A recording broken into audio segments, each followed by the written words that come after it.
to call the meeting to order at this time. Today is Monday, March 23rd. The time now is it's 7:16. And I'd like to have everyone please stand for the pledge to the flag, please. Yes, sir. Okay, I pledge allegiance to the flag. To the flag of the United States of United States of America, and to the republic America, which it stands, and one nation, under God, indivisible, with liberty and justice for all. Thank you. Right. So I'd like to welcome everyone. Given the current pandemic that we're experiencing, we're decided to try this method out, and looks like we'll be using this method for some time, and it's great. So I'd like to thank staff for putting this together and everyone for being here today. All right. May I have a roll call? Stephen, are you going to do the roll call? We do. Oh, I'm here. Yeah. Oh, go she's ahead. here. Annette is here. Yeah. Oh, okay, Yeah, great. I'm here. I'm sorry, I'm looking at the participant list and I didn't see. But anyway, good. Sure. Madam City Clerk, would you call the roll, please? Thank you. Ms. DiGiovanni? Present. Ms. Manalo? Present. Dr. Rod? Present. Mr. Buenaventura? Present. Mr. Sylvester? Present. All right, thank you very much. The next item on the agenda is approval of the minutes of the special meeting on December 9th, 2019, and the regular meeting of December 9th, 2019. Is there a motion? Motion to approve the minutes from the two meetings. All right, we have a first. Is there a second? Second. Thank you, Dr. Rod. Thank you, Councilmember DiGiovanni. All those in favor say aye. Aye. Aye. Okay, the minutes have been approved. The next, I'll entertain a motion to, let's see, approve the minutes, approval of the agenda, consent agenda. Okay, I guess it's the consent agenda. Nothing on the There's nothing on the consent agenda. Okay, all on this consent. Thank you, Madam City Attorney. So where do we go? Right into communications now? Let's go right into communications. Excellent. Thank you so much. All right. So communications item number 1, City Council update on the emergency regulation of the County of San Mateo establishing a temporary county-wide moratorium on eviction for non-payment of rent by residential tenants. Ms. City Attorney and Ms. Thank you. Thank you. I'll provide a report. Thank you, Honorable Mayor and members of the City Council. Just by way of background, so you are aware as well as the public, as you know, on March 19th, 2020, as well as with the County Health Board of Supervisors, they issued an executive order ordering individuals living in California to stay home. In that executive orders, all cities, counties within the respective San Mateo County area had the broad authority to enact a temporary moratorium on evictions based on non-payment of rent caused by the COVID-19 pandemic. In direct response to this pandemic and in line with the governor's orders, the County Board of Supervisors proposed an emergency regulation for San Mateo County to go into effect immediately to establish a moratorium for the non-payment of rent by residential tenants directly impacted by the COVID-19 moratorium. The city staff, all the city attorneys, county council, as well as the city manager and elected officials came together with the County of San Mateo officials to develop this county-wide moratorium on residential evictions in order to provide protections to tenants during this COVID-19 state of emergency.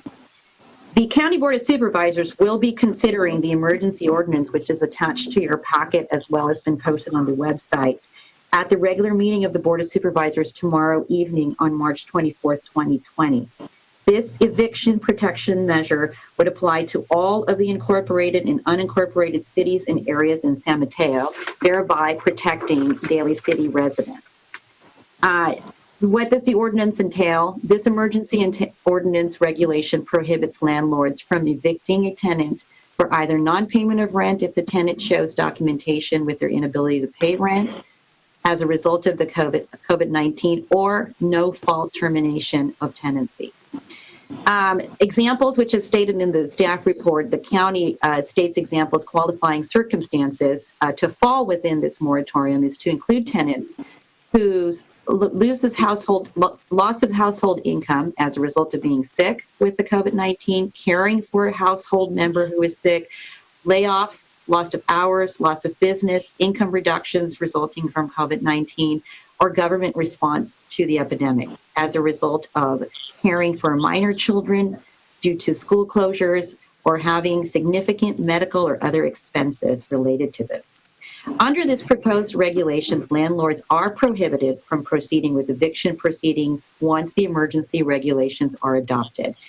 The proposed regulations would not only relieve tenants of unpaid liability, and the landlord would be able to seek payment outstanding after the termination of the state of emergency. Violations of this regulation is punishable as a misdemeanor, as well as provides a private action for the tenants to defend on any legal relief in the event that the landlord would proceed with evictions. That is the state of the ordinance. Other reports as it relates to this, it's to update the council. San Mateo County has suspended Superior Courts in all court actions involving evictions, which means no evictions can take place during this period of the state of emergency. And also the county sheriff's office will not be enforcing any eviction-related actions. There has also been some discussions and concerns about foreclosures.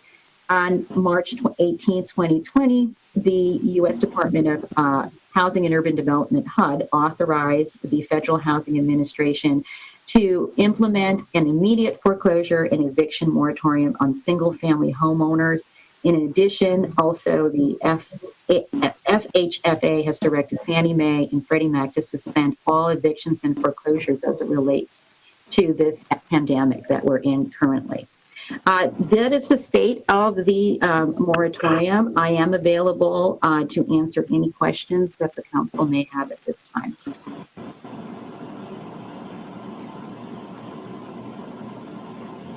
We can't hear okay. Oh, here we go. I'm sorry, I muted myself. Okay. Thank you, Madam City Attorney, and for the work that you provided and the update. And this information, this is going before the Board of Supervisors, I understand. That is correct, tomorrow evening. Okay. So with that being said, I'll open it up to my colleagues if they have any questions for the City Attorney. Through the mayor, may I ask a question? Sure. Go ahead, Councilmember DiGiovanni. Thank you, Mayor. Thank you, City Attorney. I just have a quick one. I know that, thank you for the hard work. That's excellent, all the details. So as soon as they adopt it, then they have to come back to council again for another meeting for us to vote on it? No, it does not. It goes effect immediately, and it will impact all of the cities in San Mateo County as well as the unincorporated areas. Okay, so did they mention anything about, like, I've been getting calls about, like, rent increases that since the pandemic, during the pandemic, that landlords are doing rent increases, which are not, like, I can't believe they're doing it during the pandemic, but this is really happening. So, and then is there anything set up to where when they have to pay the money back, the time limits for when they have to pay the money back, because it's going to be difficult for them to get back on their feet. They may not even be able to go back to their regular job. That's correct. So this particular moratorium does not include rent increases, but it's my understanding, and I don't have all the details to this, but there is going to be a state initiative. There are already legislation as well as orders in effect that there will not be rent increases during this period of time. Unfortunately, I don't have that particular information to update the council on, because this is particularly to evictions. So my understanding based on the ordinance, it's 180 days after the state of emergency for the landlord to start eviction proceedings. in the event that they have to pay this back. So there's some grace period in terms of like time frame for them to have to move forward to try to evict the tenants once the state of emergency is lifted. So the people that are currently having letters during this pandemic period, and they've received letters saying they have a rent increase, well, how will it help them at all?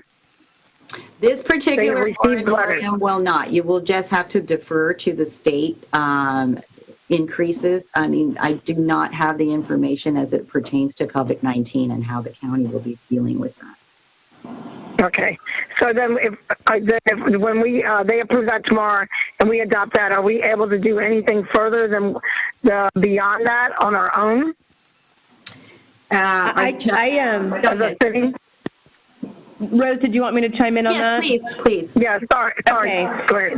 So there's a couple of things, and certainly this is for you to digest tonight, and we can decide whether or not we want to have a special meeting before our next meeting in April. We're certainly willing to do that and able to do that. Things for the council to consider after the county adopts this ordinance tomorrow, assuming that they do. The county is also looking at tomorrow adopting a resolution that would be a donation of $3 million in Measure K funds to the Silicon Valley Community Foundation. And that would benefit San Mateo County families and individuals, nonprofits, small businesses who are adversely impacted. If Daly City would be interested, council is interested in allocating additional funds for emergency rental assistance, there are some possibilities related to SB 341 funds, housing trust funds, and federal home funds. And so at the council's direction, I can work with staff at what we might be able to consider on that. The other side of it is that we right now have it doesn't necessarily need to be in the form of an ordinance, but if it means we want to memorialize it to help the public feel better. There's a no water shutoff policy right now, pending the outcome. And then also I'm looking, again, this would be at council's direction, but certainly could look at eliminating the late payment penalties for utility payments. So staff is definitely looking at what we can do, and just want to know how far council would like us to go on this. But we're already thinking of our own community and how we might want to adjust what the county's doing. That's fantastic. And then any other late fees that might be applicable, correct? That'd be great. Okay, thank you, Mayor. Thank you, City Manager, City Attorney. Mr. Mayor? Yes, Council Member, Vice Mayor Manalo, go ahead. Thank you. I think that looking at possibilities around utilizing some of our housing trust funds just to see how much we have in there. I know the county's providing dollars, which is great. But I would like us to look at what we can do. I know we can utilize that for building housing, but given the pandemic that we have now and just getting resources as soon as possible is something that I think we should look at in this emergency state. Thank you. I agree with Vice Mayor. Okay, I'd like to bring out a few things, if I may. I would be hard pressed to obtain funds and deliverables from any source that is part of Daly City. Number one, we are in a structural deficit, and given the current state as to what happened with the retirement fund and with the with liabilities for the retirement, it's a problem. And I think we need to wait to see what the federal government is going to do in regards to use of federal funds that's allocated, whether it's for housing, If the president says, okay, use every resource possible, but we should not jump ahead, because if we were to pass such an ordinance, I believe the city can be liable for somebody to come back and say, well, you passed an ordinance, but you can't deliver. And another question I would have, because of COVID-19, the rents went up. I would need more further information as to if this is normal course of business. If rents normally goes up and say the month every year in the month of say February, whether it's the COVID-19 or any other pandemic, if this is a normal course of business in raising the rents at this period, why should COVID-19 be used as an excuse to offset the increase in rents? So, those questions I am going to ask before I approve our city getting into, per se, a liability in having the deliverables that cannot deliver. Mr. Mayor, may I comment on something earlier that was mentioned about, I think, was it rent increases or so? The state did pass rent control measure that already went into existence in January of 2020. So yes. that's for clarification. That was just a percentage. Absolutely, and I agree. So if the landlord can raise it up to a certain percentage, okay. We talked about this before, and if landlord is within his or her right to raise it, and as long as they comply with the law, I feel that because of COVID-19 should not basically put aside the fact that the landlord cannot raise it, because we're all in this together. Landlords, they too have mortgages to pay, so it affects us all. So if you give money to one particular aspect of the community, basically the renters, what kind of relief is there for the landlords also? Right. Yeah. Yes. And Mayor, that's why we went through AB 1483 and how, all of that, with ensuring that there aren't such only incremental, but not in a very large way, where we've heard from our community that people are raising rents over $1,000 or more, or $2,000, and so that is, we have that in place. That cannot happen. I agree. I firmly agree with you. That's what we call gouging, and so this bill that went through is to prevent gouging, and it's only a minor percentage. It can go up. So if somebody's rent is going up, say 5%, and it's within the parameters of the bill that was passed, why should COVID-19 be used as an excuse to say, oh, well, you can't raise the rent this year? I don't know. It's just for conversation, and I'm going to have a problem with that. Mr. Mayor, may I make a short comment, please? Councilmember DJ. Mine is that during this pandemic, people are now currently unemployed, like the rug has been pulled out. I understand and appreciate the 1482, and it is a minimum of a rent increase. But now the people are so stressed out. For instance, one woman that is cleaning houses is no longer and supporting her disabled husband, who was in a car accident. I have documentation, and now she's no longer cleaning houses, and she doesn't know when she's going to be able to clean those houses again. And so to me, it's the pandemic that we may want to think about. I understand that it'll be a minimum that they may increase it, but at the same time, these are unprecedented times, and they have zero income, zero at this time. And trying to worry about groceries at the same time. So that's all. I'm just going to put it on the table. I guess we can do it in further discussion.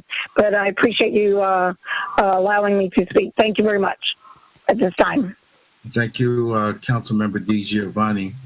Of course, we can put this aside for later, but hopefully the person you speak of is aware of the various resources that are available, especially throughout the state. If their hours have been reduced or they're not working at all, hopefully they can utilize some of those resources. And I'm sure there's more coming through. I think we just have to give it some time. Yeah, Okay. it's only $400 a week unemployment. Yeah, thank you. Is there any other comments from my colleagues?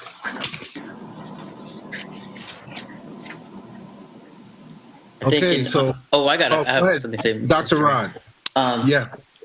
I think we should consider this. I think regardless if this is the tradition or the flow of business, these are moral issues that we have to consider, considering that the pandemic issue. And I know everybody's gonna get hit hard. It's just a matter of who gets hit first, right? This kind of reminds me of like a Titanic metaphor, that those that are closest to the bottom are going to get affected first, and it'll seek its way up. But I just feel that, if we start, I'm down to listen from what the governor and the state will talk about, but I do feel like this is a moral issue, and regardless if it is the state of business, historically, I don't want to be the last municipality to not act upon something, and when history sees itself down the line and we didn't act at a certain time. But I do hear it from all sides that we should allow this course to see what happens in the county, and then see how we can create like a circumstance or a policy or ordinance or whatever that is specific to Daly City. And that's about it. Thank you, Dr. Rod. You make a very compelling case, especially with the folks down at the bottom. You make a compelling case. Thank you. I appreciate that. All right. Any other comments? So hearing none, So go ahead. Sorry, this is Shauna Maltby, just chiming in as city manager, just in taking direction from the council. We will wait to see how the Board of Supervisors ordinance goes tomorrow.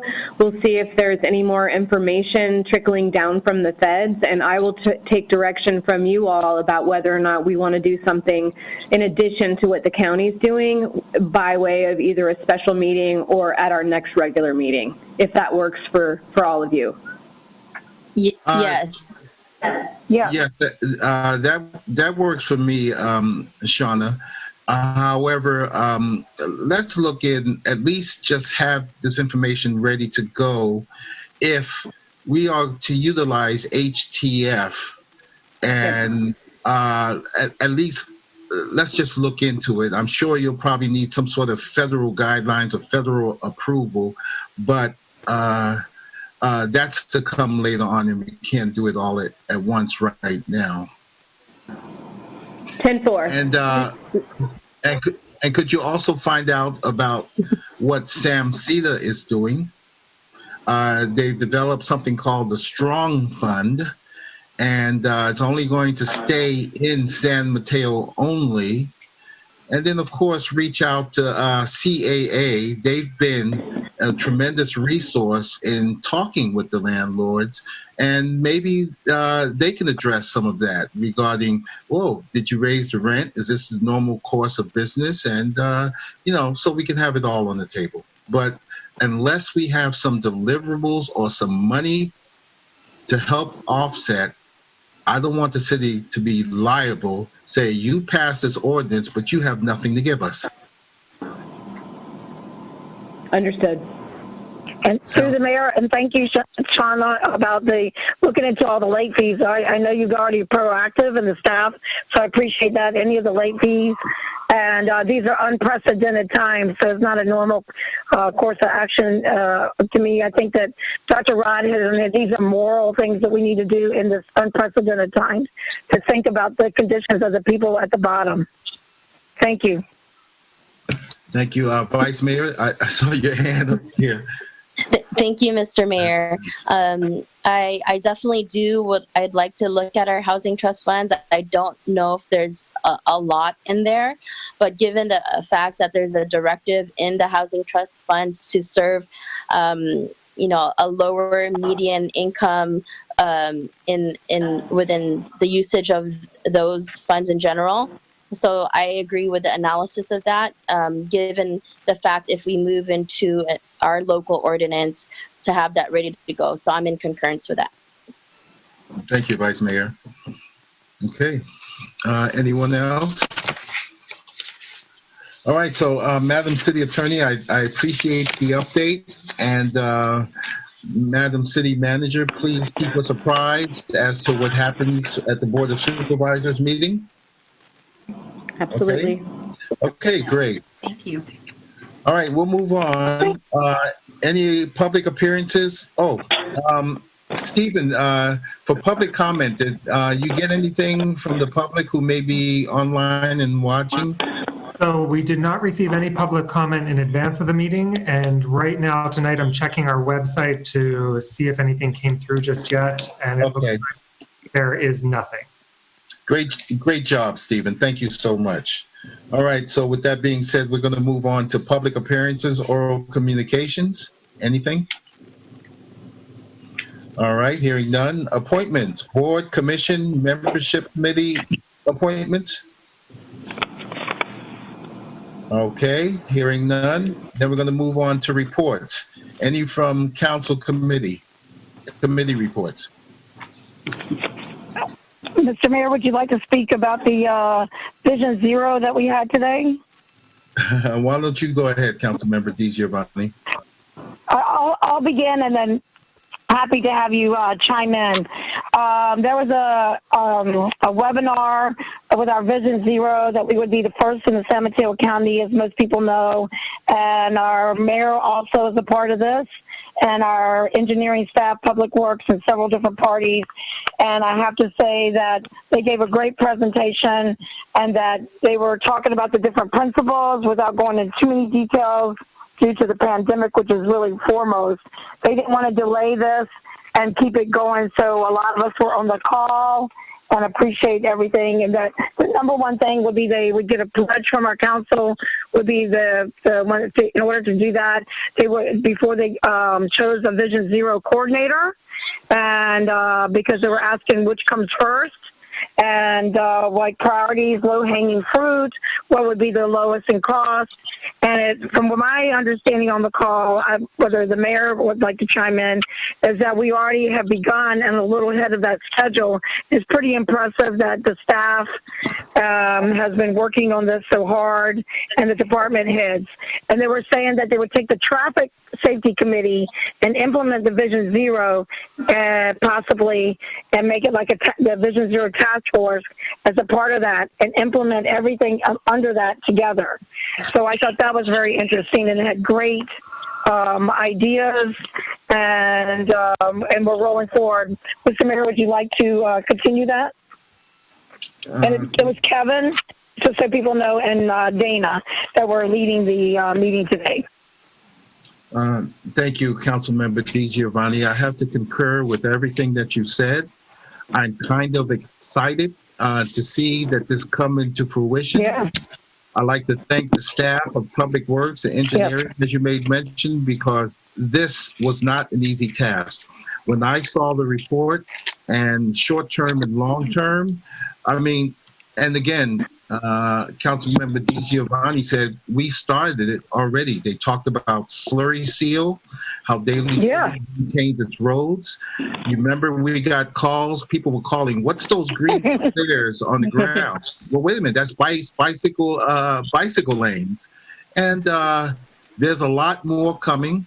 We have to think about funding some of these through the Capital Improvement Fund, and also maybe police for law enforcement, and getting involved for pedestrian safety, enforcing traffic. I mean, it's just so much.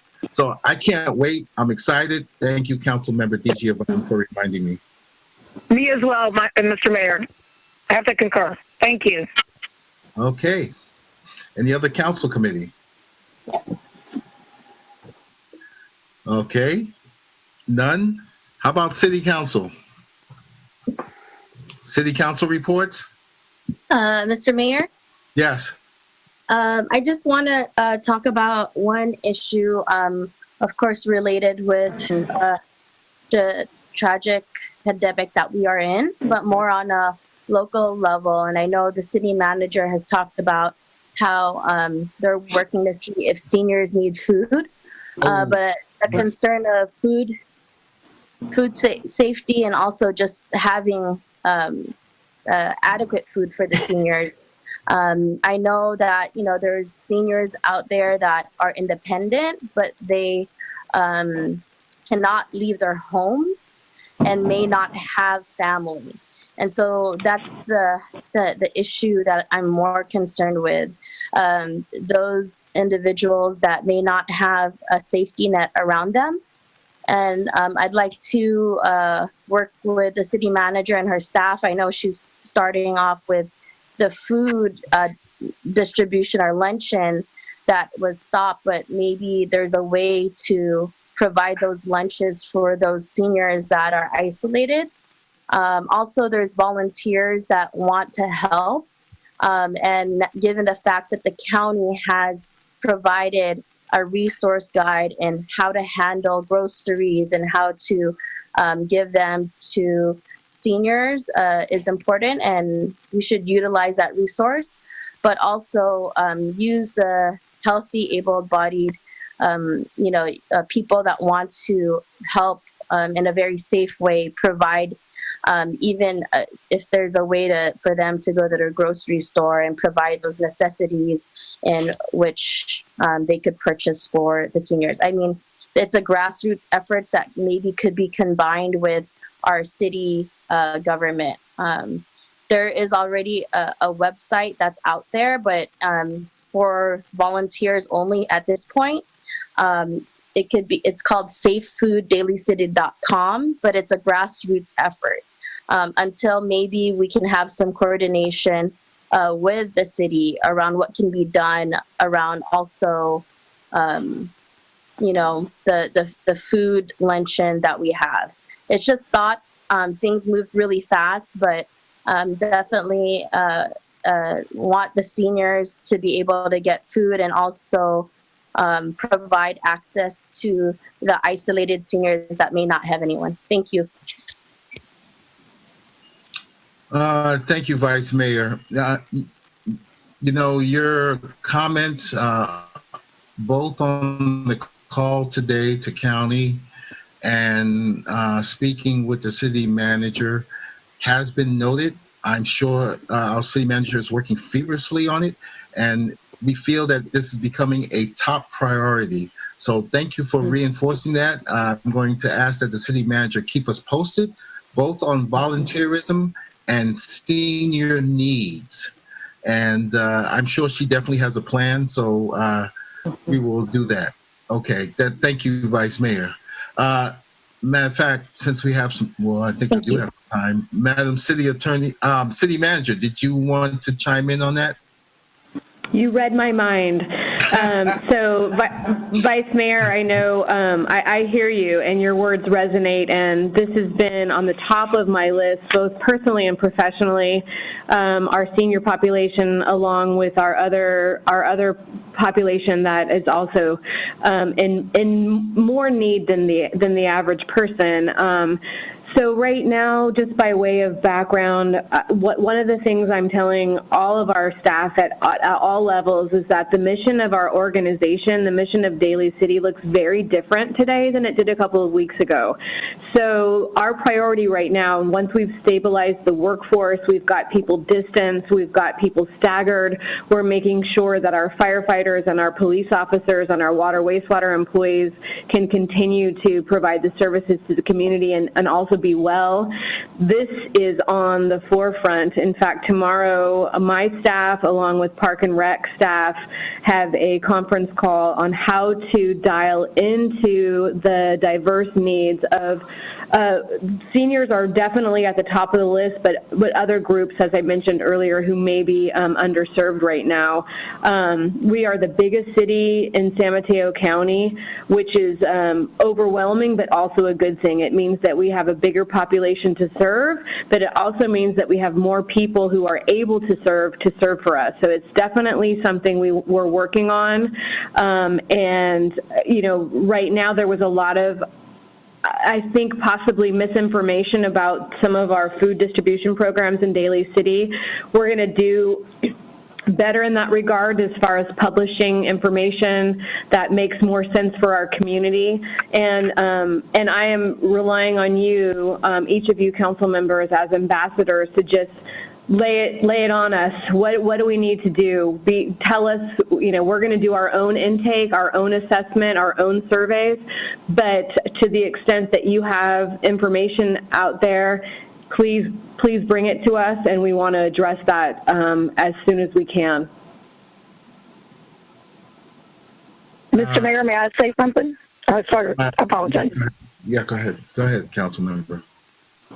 Yeah, I want to just, in addition to that, because we know that the National Guard is coming to help with our food distribution, perhaps maybe connecting with them and making sure, because we know that the backgrounds of people, we want to make sure that no one gets taken advantage of when they're delivering to our population, or making sure their backgrounds, or if they're asymptomatic, they can still carry the virus. But I know that most of you guys know Father Leonard. He'll probably be offering, I don't know how it's going to work, parts of his kitchen that's part of his church. So maybe that could be part of it as well. I don't know, but you're definitely open to it. And thank you, Vice Mayor, Mayor, and the rest of the council. I'm sure we're all concerned about the food insecurity in our community, and I like that we're working on this together. I even saw where local businesses in another city, Discount Plumbing, was going around, and they were doing deliveries, even if they were picking up pharmacies for people in their community, so that the people that weren't able to go out. So it's local communities helping each other. And if you guys would like to elaborate on the next door thing that's happening, but we can do ours here as well. But I appreciate everybody. So yeah, this is unfolding and very important. Food insecurity. And one thing, I think that's another good segue, just in the immediate future, for our food bank distributions for the week of March 23rd, we have tomorrow Lincoln Community Center from 1 to 4, and the Jefferson High School Pantry Program. On Thursday, we have Talia Community Center. Again, this is from 1 to 4, and then tentatively the Second Harvest Food Bank. And Thursday, March 26th, Bayshore Community School, 1 to 3 p.m. Family Harvest. And we are going to be assessing needs. That's our next top priority. Once we've sort of stabilized our public safety and our water, wastewater, that is absolutely our next line of business. Excellent. Thank you, Shauna. Can you reach out to Sherry Moreno? You know, she's part of the Age-Friendly Task Force, and she contacted me today, and she says, and it's along the same lines as Councilmember DiGiovanni, we should consider faith-based organizations to provide volunteers, or maybe even use their kitchen.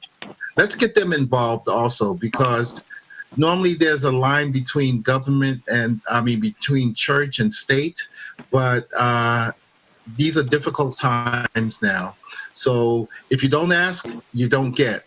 So kindly reach out to Sherry. I think Father Oaks is willing, and they may have some volunteers in his congregation willing to help out. So we'll try that, but thank you so much. That's fantastic, and I don't know if you saw my earlier input to the council. Probably not. It was 6 pages long, but Leilani is going to be my liaison for the city manager's office for our volunteer coordinator efforts. So I have lots of confidence in her. She knows how to get things done. So any tips that you want to provide us, please feel free. Absolutely. As a matter of fact, that's great. Every day when I'm surfing the internet, I find out these new stores offer senior hours for seniors, disabled, and expectant mothers. So I keep adding it to a database that I'm keeping. I'll make sure to share that with you. Fantastic. Yep. We want them home, right? We want them to stay home. Right. We want folks to stay home, but if they have to go out for essentials, even though they should not, but at least we know that these resources are available for them as well. That is true. Okay. Any other city council reports? I have a question, if I may, Mr. Mayor. Yes, Councilmember Buenaventura. I'm just wondering if maybe the city manager or the city attorney knows anything about Seton and what does the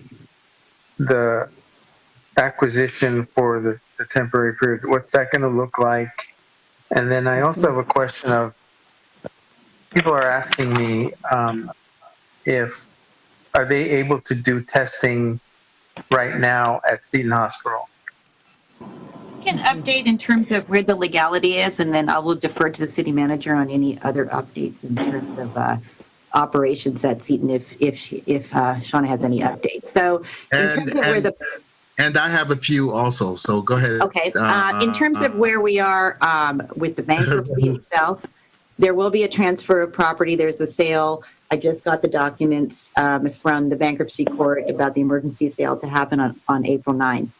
That being said, the Seton the current owners have negotiated with the state of California to start having a lease pending the sale of the hospital to the state, and that lease is happening fairly quickly, probably within the next couple weeks.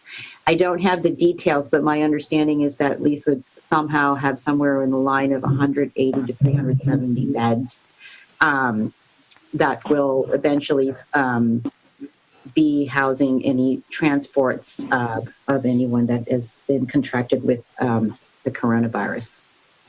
That's the extent that I know. I've just been receiving this information through the bankruptcy courts. And this is Shauna, just on the city manager's side. I will find out about testing. What I have been working on with the county is messaging to the community. We have gotten some inquiries, some concerns about what does this mean for the Daly City community, for Seton to be part of this surge, if you will. And I'm working on those communications, but the bottom line is it's just really going to take everybody's effort to outsmart this virus, and we're so very, very timely, fortunately, able to have Seton open right now that we can use that hospital as a place to care for more people. That might make people feel uncomfortable, but at the same time, we all need to do our part to beat this virus, and I'm working on the messaging on that right now. Thank you, Shauna. Ray, I was on the call today with the county, and somebody chimed in, and I didn't get the specific numbers, but they are working quickly. Apparently, Seton has had an emergency meeting, and I believe within the next 2 weeks, they're going to have at least 23 to 46 beds on one floor. And then a week or two after that, they talk about, I think it's the 10th floor, which is now closed. They will now open that and provide additional beds as well. So I would say within a month's time, we need it now, but within a month's time, I think we got 180 beds coming. So the county manager, Mr. Callagher, was so happy to hear that because he resorted to even asking Congresswoman Jackie Spear to find out something, because all the calls he has been making, he hasn't been getting any answers.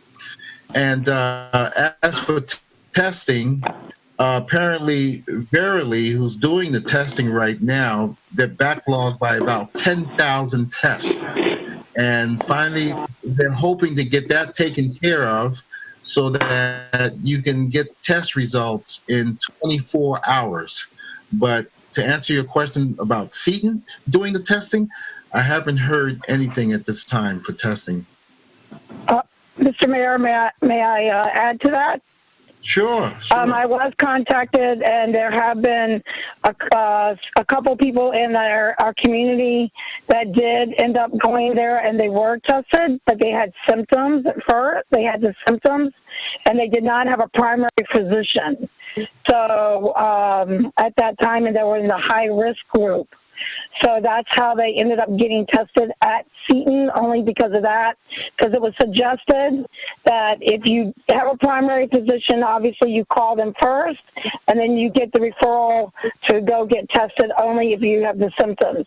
If you don't have a primary physician, and then one of the people that called me, they go on the San Mateo County site, and they'll see the coronavirus testing, and they'll take them to the Verily site, and then they'll give them an appointment and a time and a location to go to, because we had some Daly City residents that actually did that this weekend as well. Thirdly, that was Ann Keegren on the call, and you may want to city manager with David's office.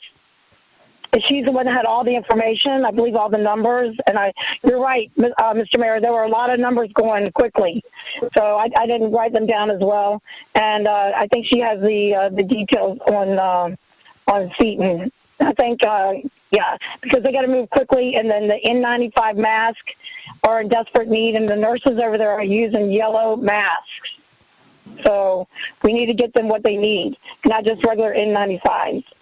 So I appreciate that. Thank you. Yeah. Thank you. We will follow up with the Supervisor Canepa's office. Yeah, and Keegren.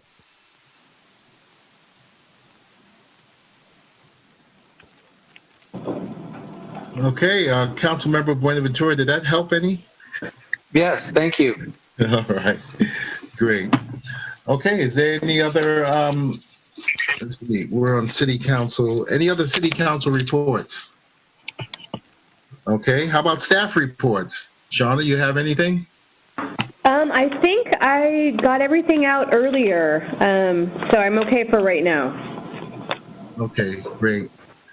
All right, ladies and gentlemen, again, thank you so much for taking part and being a part during these difficult times. And to the community, we're here for you here in Daly City, and we're doing the best that we can. We all must work together and consider each other, and that's how we're going to get through this. So with that being said, I wish you a... Mr. Mayor? Yes. I apologize. I don't want to interject. Would you mind if we adjourn and the people that have lost their lives in Italy, Spain, and even locally due to this pandemic? We forgot the adjourn the memory. Okay. But I defer to you to do it. No, that's okay. You've indicated it. That's great, Councilmember. I see you, Jocelyn. That's great, Councilmember DiGiovanni. Okay, Vice Mayor.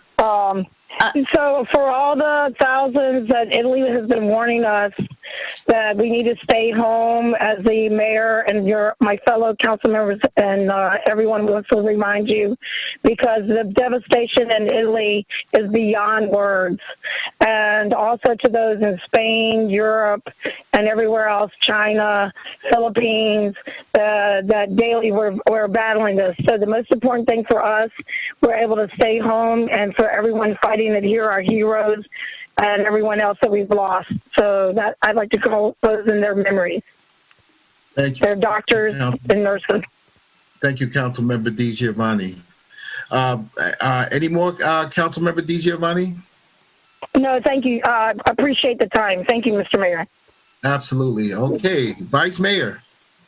Thank you, Mr. Mayor. I'd like to also adjourn in memoriam for two people. The first person is Jovita Trodo Japanda, who passed away on Monday, March 9th, 2020, at the age of 98 years old. She was a mother of 8 children. Her oldest child was Ernesto, who immigrated to the United States as an accomplished mechanical engineer during the nursing and engineering wave in 1975. His daughter, Genevieve Villafranca Japanda, became the first American-born of the Villafranca Japanda family. Jovita and her husband, Alfredo, traveled by water buffalo every 3 months in Iloilo, Philippines to escape and hide from the Japanese with a newborn baby and while being pregnant with her second child during World War II. Her husband, Alfredo, was a firefighter in Iloilo and one that became a prisoner in World War II. Up until mid-90s, Jovita enjoyed her time sweeping the compound of this ancestral home as well as the garden and who loved to trim her favorite rose bushes. She joins her husband and her eldest son Ernesto in God's kingdom and leaves behind 7 children, 15 grandchildren, and 16 great-grandchildren. Genevieve Japanda was a former Daly City Rec and Park Commissioner. Wants to thank Mayor Sylvester, myself, the council members, Benaventura, DG Villani, and Das Bagbal for this opportunity to honor her family matriarch. Thank you, Vice Mayor. And I know you have another one. Yeah, thank you. Also, Christine Fuller, her significant other's grandfather passed away. Jose Ramirez Salazar. He had 10 children, had 10 raised children, and also so many grandchildren and great grandkids, but there was so many. He was the abuelo grandpa and was an almond field foreman for many years in Bakersfield. He was born on June 5th, 1922, and rest in peace on February 23rd, 2020. Thank you, Vice Mayor. Thank you. Is there any other adjourning memories? I also want to adjourn for country legend music superstar Kenny Rogers. Oh. He passed away, I believe, a couple of days ago from natural causes. His music has been music that I grew up with, karaoke parties. So I want to close in his memory as well. Thank you, Dr. Rod. Okay, is there any other adjourning memories? All right, hearing none, what I would like to do is pause for a moment of silence, please.